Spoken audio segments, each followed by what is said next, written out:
My husband's family called me Golddigger for 6 years. Then they saw the company I built before I met him. My name is Sera Voss, and I am 39 years old.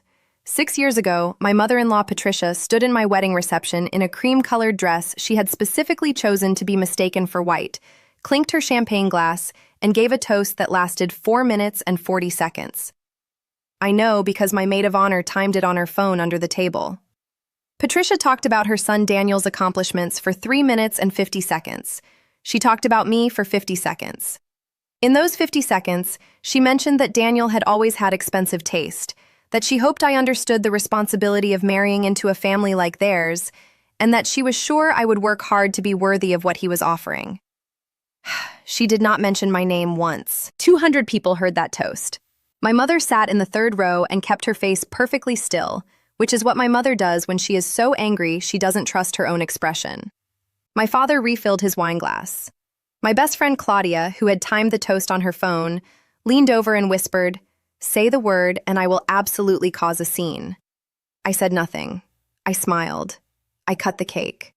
What Patricia did not know, what nobody in Daniel's family knew or had bothered to ask, was that the woman she had just described as a responsibility was the founder and majority shareholder of a supply chain software company that had closed a Series A funding round 14 months earlier at a valuation of $31 million. She thought she was toasting her son's good fortune. She was toasting mine. Before I take you back to where this started, if you're new here, please like and subscribe. Drop a comment telling me where you're watching from and what time it is. I read every single one. Now let me take you back 9 years, to a garage in Austin, Texas, where I was building something nobody in Daniel's family would have thought to ask about for the next 6 years. I grew up in Tucson, Arizona, the daughter of 2 public school teachers. My father taught high school history. My mother taught 4th grade math. We were not poor and we were not comfortable.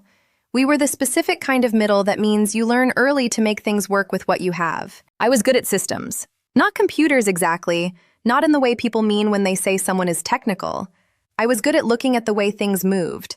Supplies, orders, deliveries, people, information, and seeing where the friction was, where things got stuck, where the same problem kept happening because nobody had built the right structure around it. At 22, I graduated from University of Arizona with a degree in operations management and a minor in computer science, and took a job at a mid-sized logistics company in Phoenix.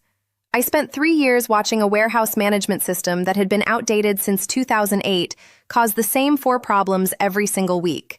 Same problems, same arguments, same missed deliveries, same apologetic calls to the same frustrated clients. I asked my manager if I could propose a fix. She said she'd look at it. 6 months later, she hadn't looked at it. I asked again. She said the system worked well enough. I said it was costing us an estimated $40,000 a quarter in avoidable errors. She said I was probably exaggerating. I wasn't exaggerating. I had the spreadsheet. At 25, I moved to Austin, took a job at a slightly larger logistics firm, and spent my evenings building the fix I hadn't been allowed to propose in Phoenix. Not because I had a plan exactly, because the problem kept bothering me, the way a crooked picture on a wall bothers certain kinds of people. I couldn't stop seeing it. I worked on it in the kitchen of a 1-bedroom apartment I shared with my college friend Maya, who was getting her MBA and kept me supplied with coffee and the particular kind of encouraging skepticism that is more useful than pure enthusiasm. When I told her what I was building, she asked 14 practical questions in a row. How will you price it? Who's the first customer? What happens when a competitor copies it? And I answered 11 of them and told her the other 3 were still open. That's actually a better ratio than most people I know, she said, and went back to her case studies. 18 months after I started building, I had a working prototype. Not pretty, not finished, but working in the way that matters. It solved the problem, reliably, for a small food distribution company in San Marcos that had agreed to pilot it for free in exchange for honest feedback. Their operations manager called me after 6 weeks. "We're not losing orders anymore," she said. "I don't know what you did, but we want to keep it." I incorporated the company that month. Voss Supply Systems. My name, which felt presumptuous at the time and which I now understand was simply accurate.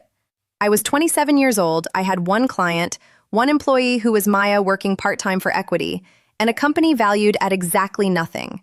What I also had was a problem I had solved cleanly, a client who could speak to that, and the particular stubborn certainty of someone who has fixed something real and knows it. I want to be clear about what the next 3 years looked like because I think it would be easy to skip over them and get to the funding round. And the funding round is not the point. The point is what happened in the 3 years before it. I cold emailed 43 logistics companies in the Southwest in the first year. I got 11 responses. I pitched 9 of them in person, driving to warehouses in Phoenix, Albuquerque, El Paso, and twice to a refrigerated distribution center in Laredo that smelled overwhelmingly of industrial cleaning solution. I closed 4 clients in the first year, 12 in the second, 29 in the third. I hired 5 people. I moved out of the apartment I shared with Maya and into a slightly larger apartment I shared with nobody, which felt luxurious in a way I hadn't expected. I bought a better laptop. I kept driving to warehouses. I met Daniel at a friend's birthday dinner in Austin on a Thursday evening in November. He was a structural engineer, tall, quiet in the way that comes from confidence rather than shyness, with a habit of listening to people longer than they expected before responding. He asked what I did. I told him. He asked 3 specific questions about the supply chain problem I'd identified, which nobody at dinner parties ever did. I answered all 3. He asked a 4th. We talked for 2 hours before either of us noticed the rest of the table had moved on to dessert. I want to tell you about Daniel because I think it matters for everything that comes after. He was not impressed by my company in the way that some men are impressed by successful women, performatively, with a slight edge of competition underneath it. He was interested in the problem I'd solved, genuinely interested, the way an engineer is interested in elegant solutions. He asked questions that showed he'd actually listened to my answers. He did not once suggest I must have had help, or ask who was really running things, or any of the other questions I had learned to brace for. On our 3rd date, he told me matter-of-factly that his family had money. Old money, Texas money, the kind that lives in a family name and a certain way of entering rooms. He said it the way you'd mention a medical condition, not bragging, not apologizing, just establishing context. He said his mother, Patricia, could be difficult about people she didn't know, and that he wanted me to know that up front so it didn't feel like a surprise later. I told him my parents were both teachers, that I had student loans I'd finished paying off 14 months earlier, and that I'd built my company on a prototype I'd written in a shared apartment kitchen. He said he knew. He'd looked up Voss supply systems after our first date. I asked what he'd found. He smiled. Enough to know you didn't need any of this to go well. I told him I still wanted it to. The first time I met Patricia was at a family dinner at the Voss family home in Houston, a house that communicated wealth the way certain people do, quietly and completely, through the specific quality of every surface. Patricia was elegant in the way that takes decades to achieve, with the particular talent of making you feel slightly underdressed regardless of what you were wearing. She shook my hand and said it was lovely to meet one of Daniel's friends. Daniel corrected her. She smiled as though he'd said something amusing and offered me a drink. Over dinner, she asked about my work with the specific tone people use when they are not actually interested in the answer. I gave a brief description. She nodded in the way that means the information has been received and discarded. She then spent 20 minutes discussing Daniel's latest project with the loving attention of a woman who had been cataloging her son's achievements since he drew his first blueprint. On the drive back to Austin, Daniel said, "She'll come around." I told him I wasn't worried about it. That was true at the time. I had built a company from a kitchen table and a crooked picture problem. I was not going to be undone by a woman who shook my hand like a courtesy. Over the following months, Patricia's opinion of me became clearer through accumulation. Little things. She never asked about Voss supply systems directly. When Daniel mentioned it in conversation, she would redirect with the practiced ease of a woman who has been redirecting conversations for 60 years. When I was introduced to family friends, she described me as Daniel's girlfriend who does something with computers, which was so approximately wrong that I eventually stopped correcting it because the correction never seemed to land. Daniel's sister Elaine was warmer, but not much more curious. His father Robert was a quiet man who deferred to Patricia on social matters, the way he had presumably deferred for 40 years and had no intention of stopping. His brother James was the only one who asked a direct question, at Thanksgiving, which was how much the company made. When I told him the annual revenue, he nodded with the slight adjustment of a man recalculating, and then said, "Not bad for a startup." It was not a startup. It had been operating for 5 years, But I smiled and passed the rolls. Here's what I want to ask you, because I think a lot of people have sat at a table like that Thanksgiving table. Have you ever been in a room full of people who had decided who you were before you arrived, and felt the particular exhaustion of knowing that nothing you said was going to change the version of you that already existed in their heads? Tell me in the comments. And if you haven't subscribed yet, please do it now, because what happened 14 months after that Thanksgiving is where everything shifts. Daniel proposed in January, on a Tuesday evening, in our apartment, with a ring his grandmother had left him, and a speech he had clearly thought about for longer than he let on. I said yes before he finished the sentence. When we called Patricia to tell her, she said she was thrilled, in a voice that communicated something more complicated than thrilled. She asked about the wedding timeline. She asked about the venue. She asked whether we had thought about a prenuptial agreement, which she framed as being about protecting Daniel's inheritance. I told her we had discussed it and decided it wasn't necessary. She said she hoped I understood the weight of what Daniel was bringing to the marriage. I said I did.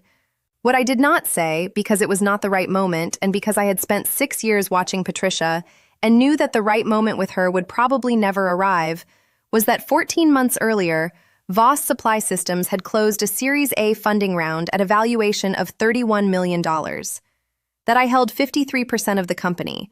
That the weight I was bringing to the marriage was, by any measurable calculation, larger than the weight Daniel was bringing. I did not say any of this. I said the wedding would be in September. The wedding was in September. Patricia wore cream. She gave the toast. My maid of honor timed it. For the first year of our marriage, nothing changed. Patricia's version of me remained fixed. Daniel's wife, pleasant enough, does something with computers, fortunate to be here. She was never openly unkind. She was the specific kind of dismissive that is harder to address than unkindness, because there is nothing concrete enough to point at. Daniel saw it. He was not blind to his mother and had never pretended to be. But Patricia was his mother, and the situation was what it was, and I had not married Daniel expecting his family to be different from what they were. I had married Daniel because he asked 4 questions at a dinner party and then looked me up afterward. In the second year of our marriage, Voss Supply Systems was acquired. I want to tell you about that phone call, because it was one of the stranger moments of my life. Not because of the number, though the number was significant, but because of who I was sitting next to when it came. I was sitting next to Patricia. We were at her kitchen table in Houston for a long weekend visit.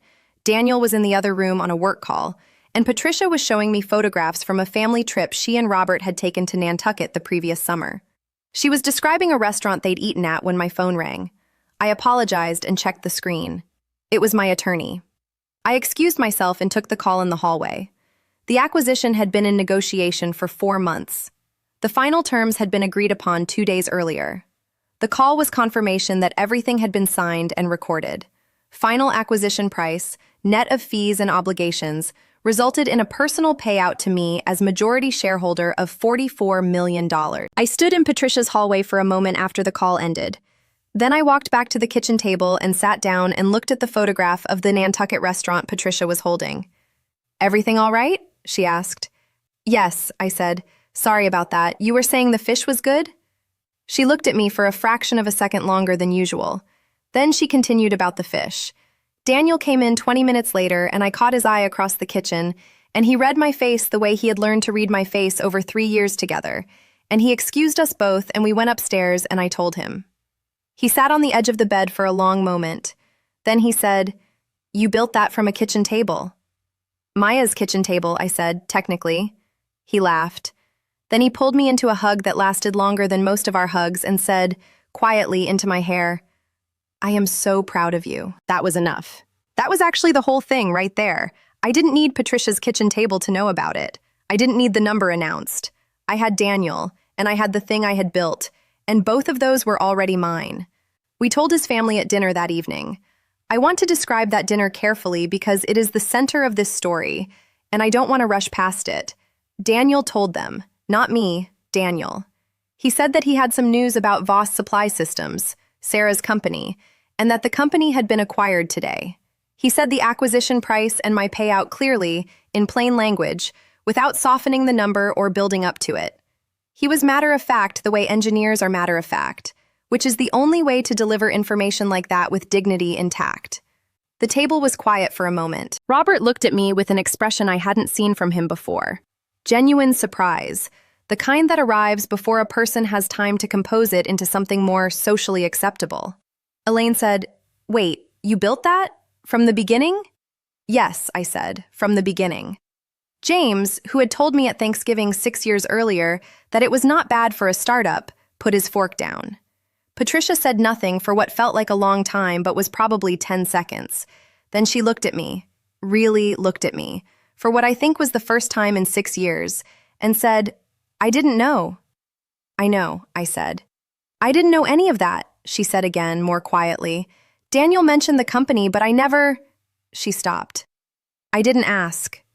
"No," I said, "you didn't." The table was very quiet. The kind of quiet that arrives when a truth has been said plainly, and there is no graceful way to move past it quickly. Patricia looked at her plate. Robert cleared his throat. Elaine looked at Daniel.